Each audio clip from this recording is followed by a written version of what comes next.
আসসালামু আলাইকুম।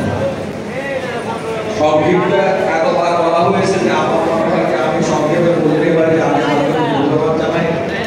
আজকে যিনি আমাদের মধ্যমণি, আমাদের 18 কোটি মানুষের যিনি গুডউইল অ্যাম্বাসেডর ছিলেন, যখন সমস্ত কলম বন্ধ ছিল, কণ্ঠ বন্ধ ছিল, যখন ঠোঁটে ঠোঁটে তালা ছিল, তখন সারা বিশ্বময় আমাদের কথা যিনি প্রকাশ করেছেন, তিনি হচ্ছেন আমাদের রাষ্ট্রদূত, আমাদের 18 কোটি মানুষের রাষ্ট্রদূত, আমাদের 18 কোটি মানুষের মুখপাত্র আমাদের মুশফিক ভাই।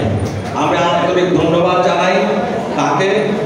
আমরা যখন ঘুমিয়েছিলাম, আমরা যখন কথা বলতে পারিনি অথবা ঘুম পাড়ানো হয়েছিল, তখন বলেছেন উনি, আমরা যদি না থাকি না কেমনে সকাল হবে, তোমাকে ছেলে উঠলে মাগো রাত পাবে কবে।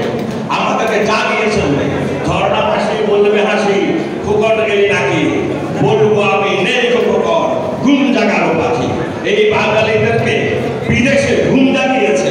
বিদেশের বিশ্ববরেণ্য যত নেতা আছেন, আমাদের বিশ্ব পরিমণ্ডলে যা আমাদের মানুষ আছেন, সমস্ত গণতন্ত্রী বলা মানুষকে জাগ্রত করেছেন যেই কণ্ঠ, সেই কণ্ঠ হলো মুশফিক ফজল আনসারী। আমি তাকে আন্তরিক ধন্যবাদ জানাই, কৃতজ্ঞতা জানাই এবং বাংলাদেশের গণতন্ত্রী মানুষের পক্ষ থেকে আমি আবার অভিবাদন জানাই। এই সন্তান যেন বারবার জন্ম হয় এই বাড়িতে, এবং সন্তান যেন বারবার জন্ম হয় এই আমাদের সার্বভৌমত্বে, সেই আশা ব্যক্ত করে আমি আমার বক্তব্য এখানে শেষ করছি। আল্লাহ হাফেজ। জনাব জাহাঙ্গুল আলম হিটো ভাইকে বক্তব্য রাখছেন আবৃত্তিকার জাহাঙ্গুল আলম হিটো। বিসমিল্লাহির রহমানির রহিম। সবাইকে শুভেচ্ছা। আজকে মুশফিক ফজল আনসারীর এই ঐতিহাসিক সংবর্ধনা অনুষ্ঠানে প্রেস ক্লাব কর্তৃক আয়োজিত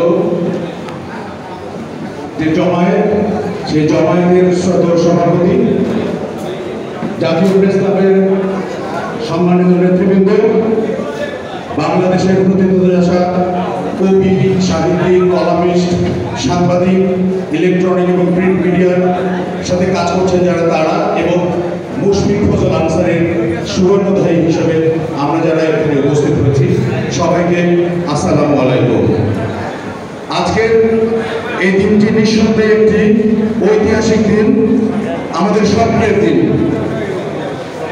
বিগত 10 বছর বিভিন্নভাবে মুশফিক ফজল আনসারীর সাথে আমার কথা হতো এবং মুশফিক ভাইকে কেবল একটি কথা আমি বলতাম যে, মুশফিক ভাই, আপনারা যে স্যাক্রিফাইস করছেন, আপনারা যে বাংলাদেশে গণতন্ত্র প্রতিষ্ঠার জন্য এবং বাংলাদেশের স্বাধীনতা ও সার্বভৌমত্ব সংরক্ষণ করবার জন্য যে আন্দোলন করছেন, সেই আন্দোলনের জন্য জাতি আপনাদের দারুণভাবে স্মরণ করবে। যেমন করে 1971 সালে বিচারপতি সাহেব এবং অন্যান্যরা, বিচারপতি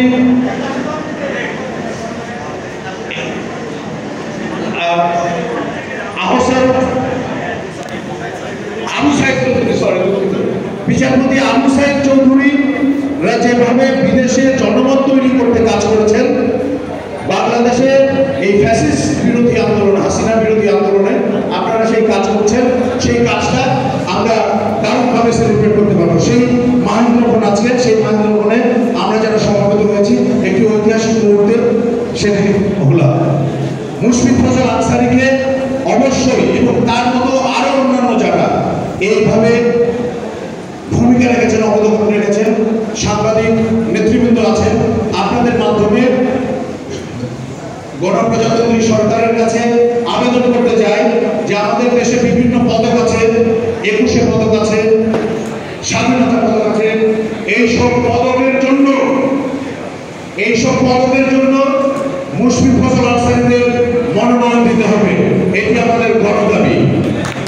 আরেকটি ছোট কথা শেষ করে আমি বক্তব্য শেষ করব যে গণতন্ত্র পদক নামে একটি পদক চালু করা হোক। সেই পদকে যারা বাংলাদেশে গণতন্ত্র সংরক্ষণের জন্য, গণতন্ত্রকে প্রাতিষ্ঠানিকীকরণের জন্য যারা কাজ করছেন, তারা প্রতি বছর একটা নির্দিষ্ট সংখ্যক মানুষ এই পদক পাবেন, সেটিও যেন চালু হয়ে এই আশাবাদ ব্যক্ত